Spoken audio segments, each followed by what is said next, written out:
Barbecue হচ্ছে। এটা হচ্ছে টিকে থাকার লড়াইয়ে জি আমরা কিভাবে টিকে থাকতে পারবো তার জি। একটা চেষ্টা চলছে। আচ্ছা আমরা লাফাকুমে আসি, এখানে আসার পরে প্রচুর ময়লা আমরা দেখলাম। আচ্ছা সেই ময়লাগুলোকে পুড়িয়ে আমরা আগুন জ্বালিয়ে দিচ্ছি এবং তার সাথে কিছু খড়ি মিক্স করে সেখানে কিছু কয়লা উৎপাদন করছি।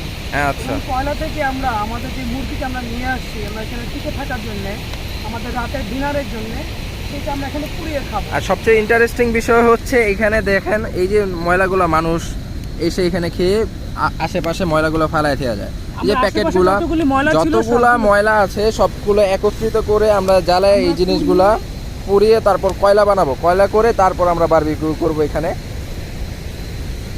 আমরা আগে আশেপাশে যতগুলা ময়লা ছিল সবগুলো একত্রিত করছি। এই যে হয়তো এই যে অনেকে এই যে দেখতে পারবেন এই যে মানুষ খায় এই যে বিস্কুটের প্যাকেটটাও সহ এখানে দেখেন ফালা এখানে রাখছে। এখানে আরো কিছু আছে। এই যে এখানে আশেপাশে এখন তো অন্ধকার দেখানো যাচ্ছে না, কিন্তু আশেপাশে অনেক এরকম আবর্জনা আছে। এগুলো এখন পোড়াবো, পরে আগে কয়লা করব। আপনি দেখতে পাচ্ছেন যে হ্যাঁ। এখানে প্রচুর ময়লা আছে। হুম সেই ময়লাগুলোকে কালেক্ট করে আমরা এখানে আগুনটা জ্বালিয়েছি। আচ্ছা কিছুক্ষণ পরে আমরা এখানে আমাদের মুরগিটা দিয়ে দিব।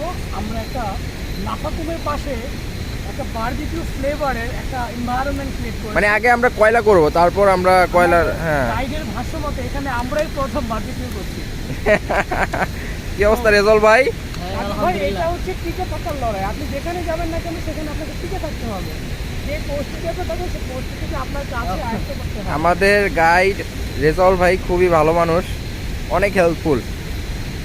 হাঞ্চি ওনাকে আসলে অনেক অনেক একদম স্ট্যামিনা ভরপুর, ভরপুর স্ট্যামিনা পুরা ভরপুর।